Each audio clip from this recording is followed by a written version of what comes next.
Assalamu alaykum dostlarım. Ben hazır nutqumni bir sual bilan başlamoqchiman.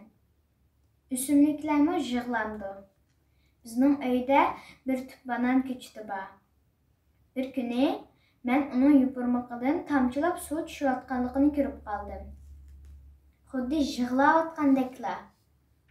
Men izdinish orqali ba'zi o'simliklarning haqiqatan yig'laydiganligini bilib oldim.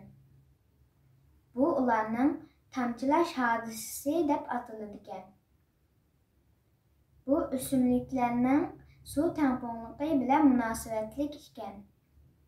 O'simliklar suvni yiltizi orqali so'mirib, yupurmoqdagi ushoq teshikchilar orqali parga aylantirib sirtqa chiqarib o'tadigan.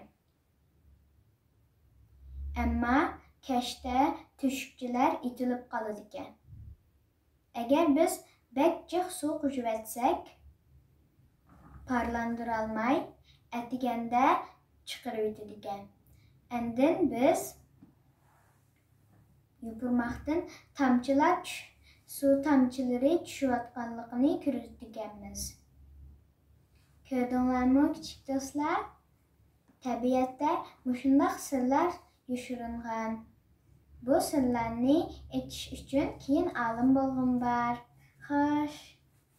Kiyim-kechak, mazmun, tema, intonatsiya, uyg'u, ovoz qatorliq jihatlarda bu qadimgi men notiq nomli nutq so'zlash musobaqasiga nihoyat astoydil va puxta tayyorlik qilganligi mana men deb chiqib turadigan Osiyo Odil cho'nglar xos salofat va tamkinlik bilan o'simliklar yig'lamdi degan temasini nihoyat tushunchli va aniq qilib taqdim qildi. Mahirimiz Osiyo Odilning tanlagan temasini savol tarafida o'tirib qo'yishi ilimshunoslar va tadqiqotchilar xos alohidalik bo'lib hisoblandi. Kichik ilimshunos yoki tadqiqotchi desak bo'ladigan Osiyo Odilning bu qatimqi nutqidan qiziqish, izlanish, nima uchun, qandoq degandek ilm elishga yetaklaydigan ma'naviy qo'zg'atuvchi omillar va ilm elishning mantiqisini topqil bo'ldi.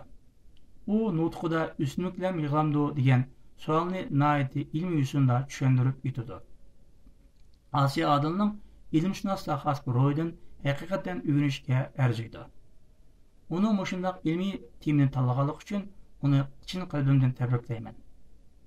Osiyo Odil, tirishishni, izlanishni hargiz bo'shashtirib qo'ymang. Davomli tirishing.